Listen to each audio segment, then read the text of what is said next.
untuk Opi, janganlah mencurhatkan kemanapun, ke kawan, ke teman, ke apalagi sekarang lagi viralnya di medsos, masalah rumah tangga kita, baik itu yang bahagia, baik itu pun yang kurang, baik itu pun yang lebih, itu hanya adalah milik kalian berdua. Oke Mama, berdoalah selalu untuk Papa.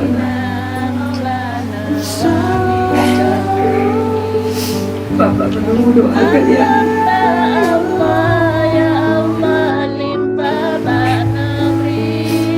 Tak ada batas doa kalian, Papa kalian.